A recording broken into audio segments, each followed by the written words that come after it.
तुम चिंता मत करो। चंद्रदेव को बुलाया, उनसे निवेदन करा, ये आप क्या कर रहे हो? चंद्रदेव, आप एक पर अपना स्नेह रखते हो, बाकी के सब पर स्नेह नहीं होता। चंद्रदेव ने कहा आगे से गलती नहीं होगी। सारी रानियों पर बराबर का स्नेह करा। थोड़े दिन बाद चंद्रदेव वापिस वैसे की वैसे ही हो गए। रोहिणी पर उनका स्नेह प्रबल हो गया। फिर वापिस उन्होंने सब पर स्नेह करना बंद कर दिया। शिव कथा कह रहे, शिव महापुराण की कथा कर रहे। अब की बार चंद्र को बुलाया और चंद्रदेव को बुलाकर कहा कि चंद्रदेव, तुमने फिर गलती कर दी है। मैं श्राप देता हूं तुमको चंद्रदेव, तुम्हारी काया का तुमको जो अभिमान है, ये काया छिन्न हो जाए। चंद्रदेव की काया छिन्न हो रही, टपक रही।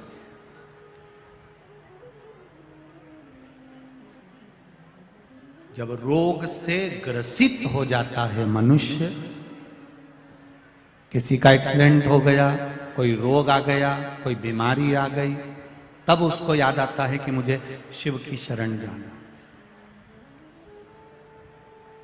और शिव महापुराण की कथा कहती है जब हम गंभीर बीमारी से ग्रसित होंगे तब भगवान के पास जाएं। उससे अच्छा है शरीर में अगर थोड़ा भी रोग आया है तो हम उससे पहले ही क्यों ना भगवान की भक्ति में डूब जाएं, भगवान की शरण में चलें। बहुत पत्र हैं, इन पत्रों में लिखा है, बहुत सी पत्रों में किसी का एक कैंसर वाला पत्र आया है कि कैंसर जैसी बीमारी हो गई थी, पर बाबा ने कृपा कर कर हमारे कैंसर को ठीक कर दिया। यहां तक पत्र हैं, पत्र बहुत हैं। चंद्रदेव रो रहे हैं, शरीर में कष्ट हो गया।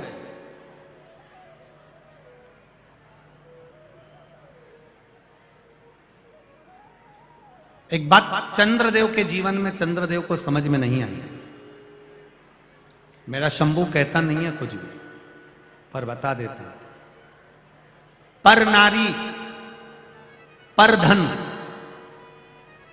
किसी के पड़े हुए धन, किसी की चेन, किसी का मोबाइल, किसी का पर्स तुमको मिल गया, उसमें से तुमने कितने दिन अपनी जिंदगी खुश होकर जी ली? कितने दिन जियोगे?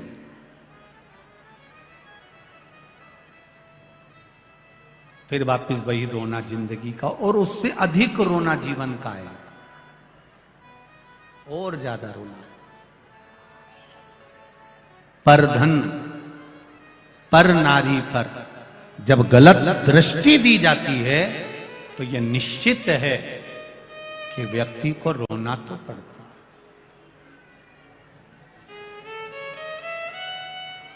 भगवान ने शरीर दिया है, काया दी है, इसका इतना अहंकार मत करना कि अंत समय तुम्हारा रोग से ग्रसित होकर निकले। इतना अहंकार में मत डूबना कि जिंदगी में रोना पड़े।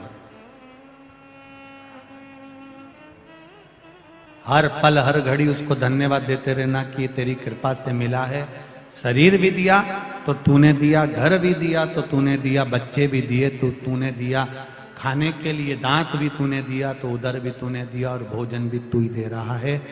मैं जानती हूं मैं इस लायक नहीं हूं, मेरे जीवन में मैंने पूर्व में क्या करा होगा मुझे मालूम नहीं, पर आज जो निभा रहा है वो तू ही निभा रहा है। मेरा महाकाल, मेरा महादेव निभा रहा है, कोई दूसरा नहीं।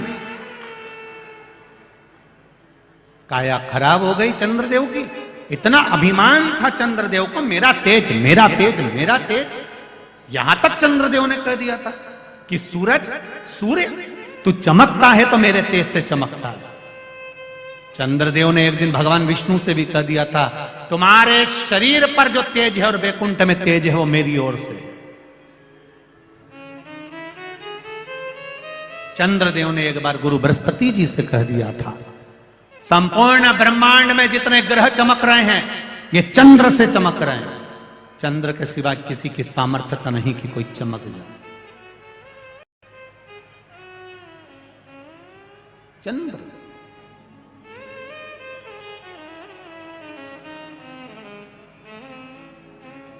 सारा अहंकार, काया का जो अभिमान था वो ले गया, पड़ा है, कोई मतलब का।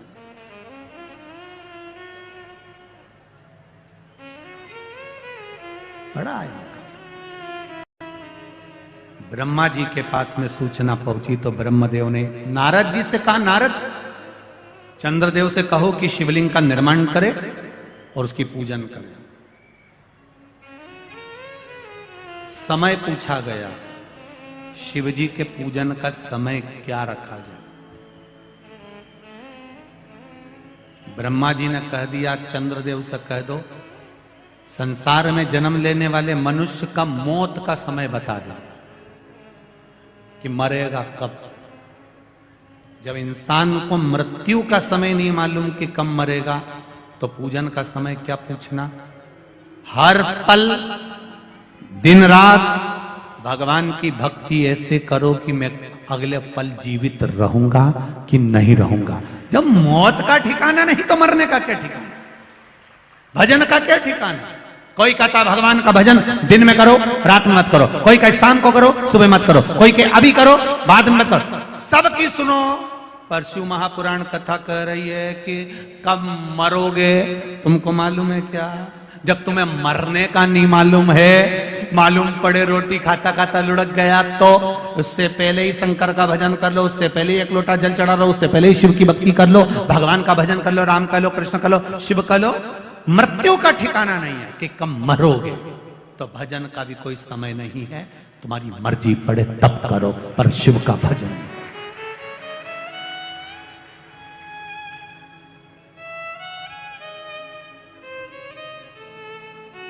तुम्हारा मन पड़े तब भगवान का भजन करो। कब कब कई माताएं कहती है हम रजस्वला धर्म से हो गए तो क्या महाराज जी भगवान का नाम नहीं लेना चाहिए। हम कहेंगे मंदिर मत जाओ, हम कहेंगे देवालय मत जाओ, हम कहेंगे भोजन मत बनाओ, हम कहेंगे पूजन मत करो, पर हम ये कभी नहीं कहेंगे कि तुम भगवान का नाम मत लो। हर घड़ी, हर पल, हर क्षण, हर समय तुम्हारा जब मन पड़े तब भगवान का नाम लो।